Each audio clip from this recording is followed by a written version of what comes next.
I want to thank you all in the name of the entire AFLOW team for being here. You've been an amazing group. The questions we got were great. You were all very engaged. We really appreciate that. I hope you had fun. I hope you learned something. I hope you will use AFLOW in the future. I would like to start thanking you all for being here and acknowledging people who got us to where we are here right now. Stefano Portorola is the director of the Center for Autonomous Materials Design and the leader of our group. He is the person who invented or started developing AFLOW and is all our boss. Then Professor Frisco Rose, also from Duke, who developed the AFLOW Search API. Professor Michael Mail, also now at Duke, who together with David developed the library of crystallographic prototypes. Professor Isayev and Tropshaw at Carnegie Mellon and UNC Chapel Hill for the PLMF machine learning model. Dr. Legrand, Dr. Carrete, and Dr. Mingo in the CEA and Grenoble for the MFD machine learning model. And the last machine learning model that we presented was Dr. Stanev and Eiichiro Takeuchi at the University of Maryland. And we also would like to thank Dr. Rico Friedrich at the Helmholtz-Zentrum Dresden-Rossendorf for developing the CCE model while he was still with us. And of course, a big thank you goes to our workshop organization, Dr. Lisa Perez, for an amazing organization, getting all the resources ready. Xinjiang also for assisting us with that, and Professor Raimundo Arroyave for hosting us again this year. And of course, our funding organizations, National Science Foundation and the ONR Department of Navy Science and Technology for funding. And the end, before we start the Q&A session, I would like to mention our website. As you can see here is your links to install AFLOW. And I also like to, again, remind people of the seminar series. We have some really great speakers. Ismail Adabo is coming next Thursday from Pennsylvania State University, where we have basically everything booked until April next year. So there'll be a lot of people coming up, among others, John Purdue, David Broido, and many others from around the world. So we would like to see you there. If you go to AFLOW.org seminars, you can sign up for them to get the Zoom link. They're all online. They're all free for you to join. Here's also our contact information. Our email addresses are listed here and Corey's website. And with that, I would like to open the Q&A session. If you have a question, just post it in the chat or unmute yourselves. We can do this very informally here. And I'm looking forward to all your questions.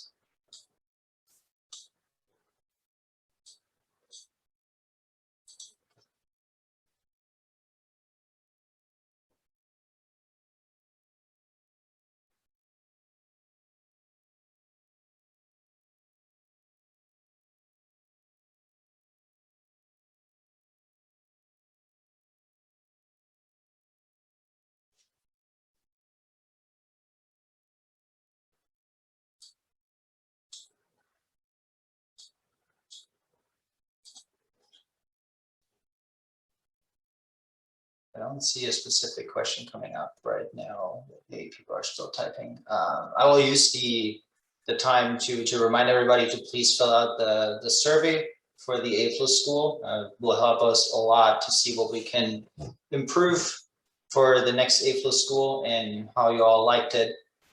So this will be very helpful for us when we go into another days-long AFLOW school.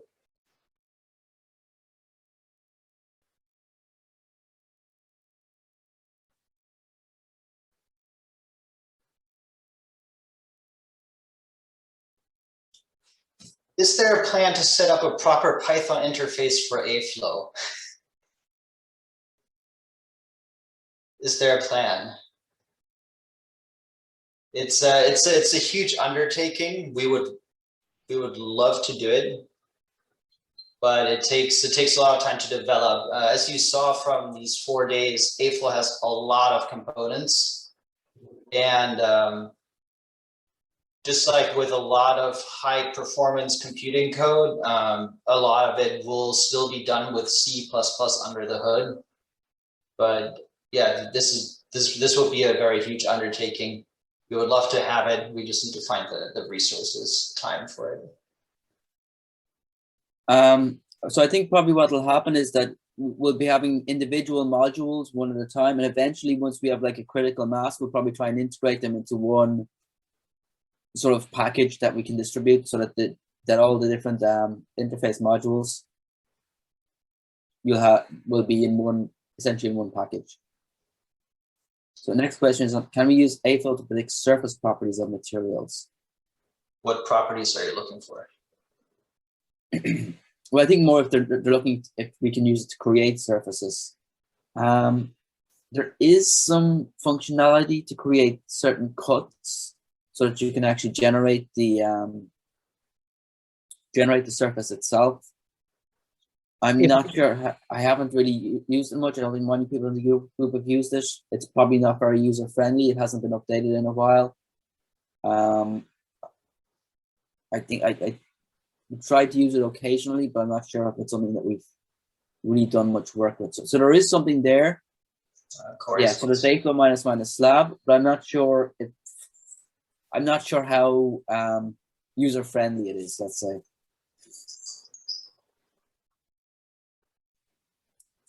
I would look at the README for aconvasp under slab and under HKL surfaces. There's a whole wealth of different functionality there. Yeah, but I'm not. It's not always. You can try reading it. I'm not sure how well written that part of the documentation is. Let's say.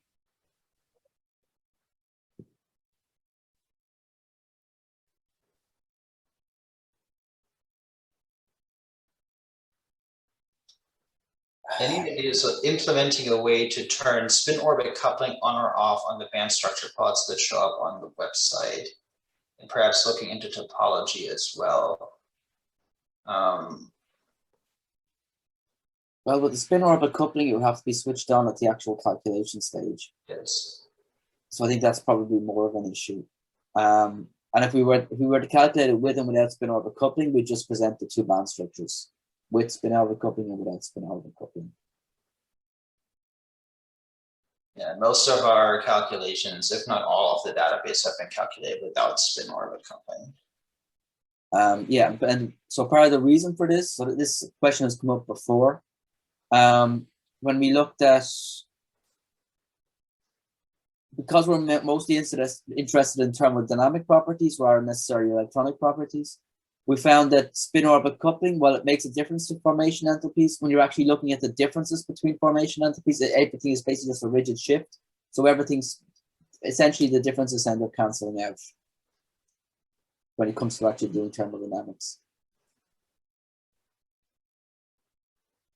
I'm sure you can, if you're interested in having and using AFLOW with spin orbit coupling, if that feature, if that option in the AFLOW doesn't exist yet, you can always add something to the extra in-car part of the AFLOW and turn it on that way.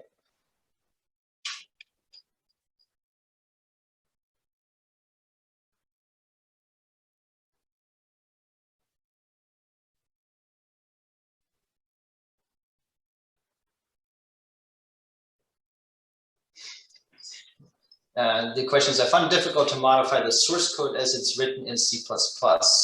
Is there any documentation for the source code?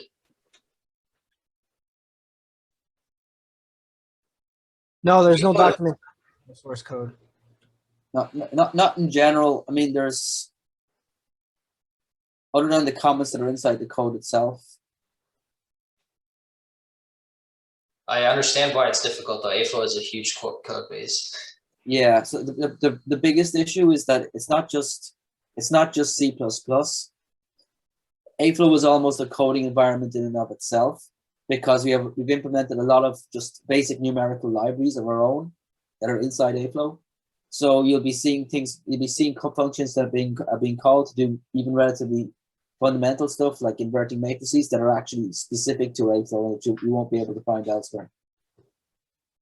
So modifying the source code is not a straightforward task. You might be able to do small things to do with like writing out additional stuff, but there isn't really documentation as such.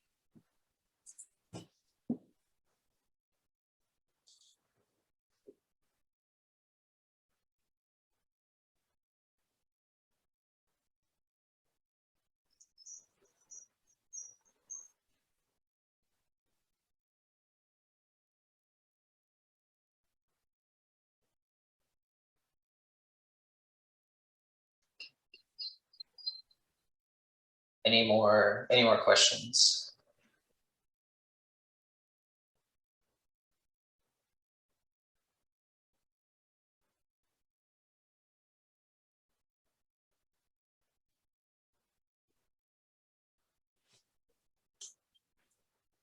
Wait a few more seconds to see if another question comes up. Or if you have a question, you can also just raise your hand so we know that you're typing, or just unmute yourself.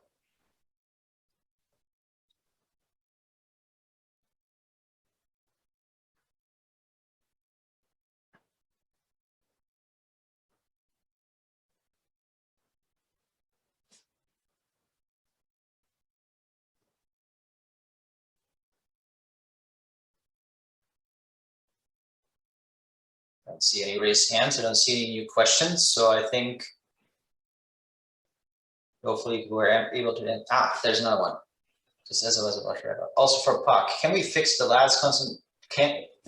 For POC, can we fix the lattice constant as the parent structure input? Or will it always be scaled based on Vegard's law? That's a question for Corey. I'm not sure I quite understand what you mean. Fix the lattice constant as the structure input. I don't understand what you mean. So I think it's more of when you use the minus params to actually change it to set a specific value for the lattice constant. I'm not sure if that propagates through. So you'll generate a part car with a specific lattice constant, but I'm not sure if that will propagate through to the individual pass cars. That's probably the biggest question. I don't think it can, because the POSCAR doesn't have any values for it doesn't, you don't have any there's no way of providing volumes for the elements in the POSCAR, because remember that you're creating structures that have a different number of atoms than the original structure. So how would you fix it's not an issue of can you, it's what are you really looking to do? So the Vegard's law is the only obvious answer of how to create an input structure over a particular volume. Anything else would be sort of an arbitrary choice. So if you have something in mind, I'd recommend changing the volumes of the structures individually.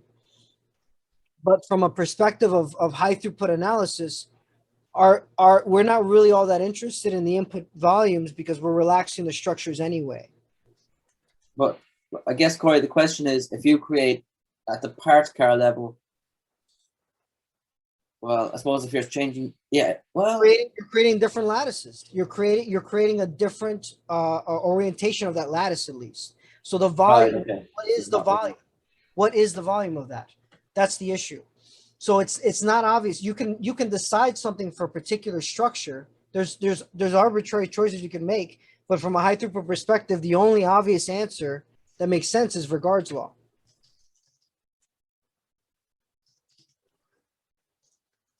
Could you potentially use the params instead of using -1?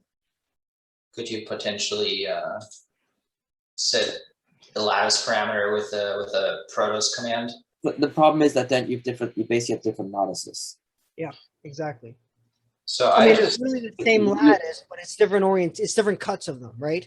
And so once you created this new cut of the lattice, what should the volume of that thing be?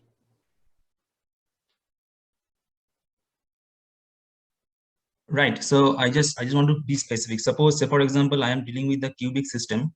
So now I just choose, suppose 3.5 angstrom lattice constant.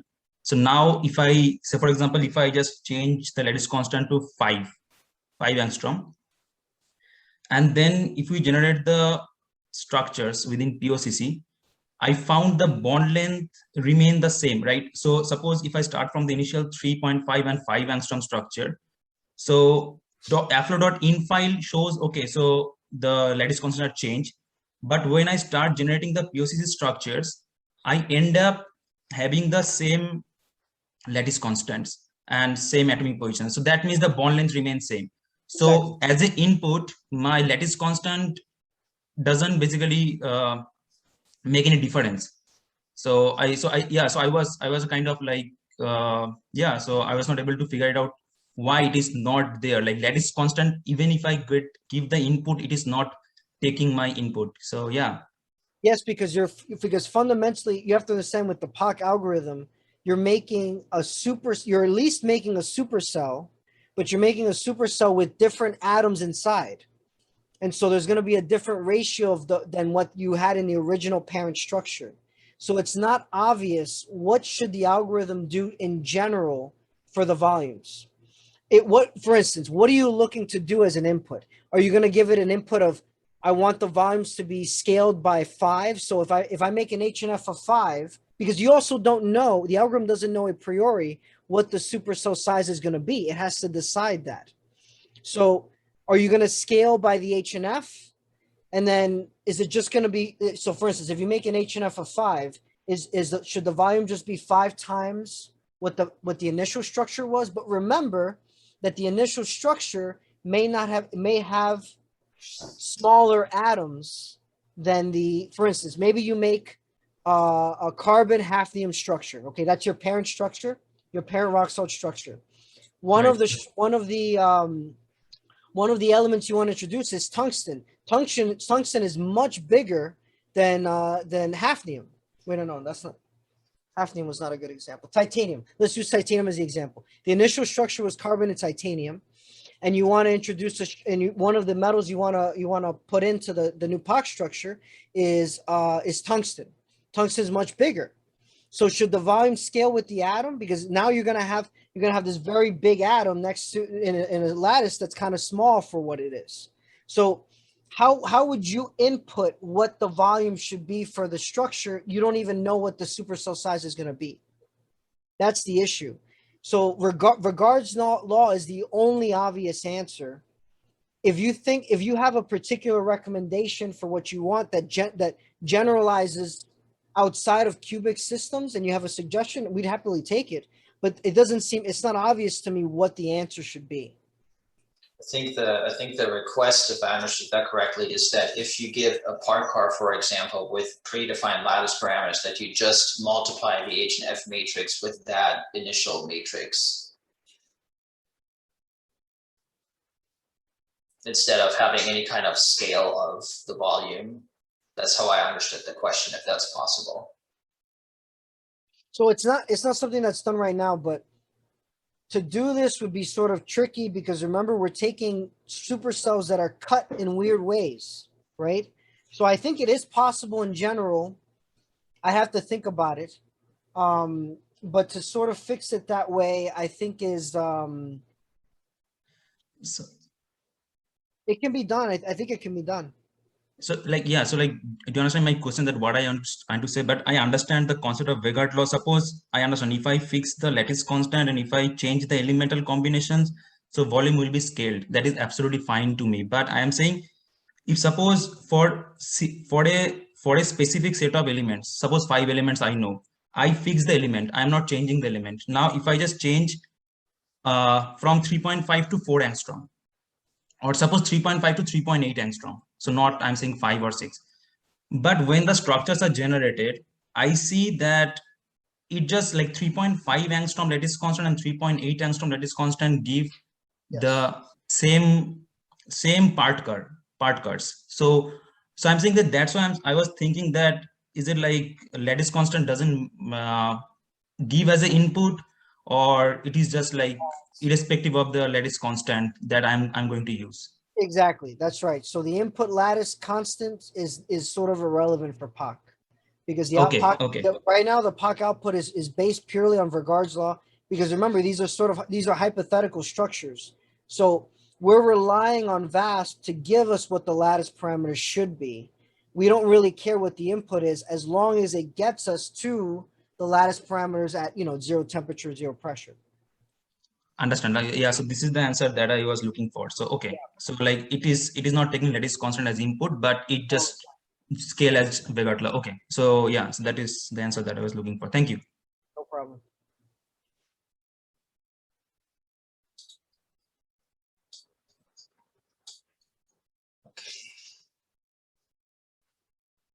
Great question. Yes. Any more questions? Feel free to use the raise hand feature while you're typing so we know that there's another question coming. And don't wrap up prematurely.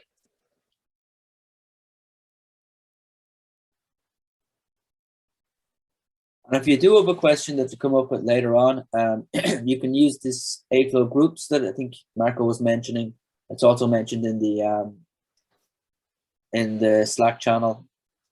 Yes, and in the email you got for the feedback request, it does have a link to the forum where you can ask more questions and you can stay updated with new AFLOW versions and new features that we put in the versions, and also get updates on new seminars that are coming up.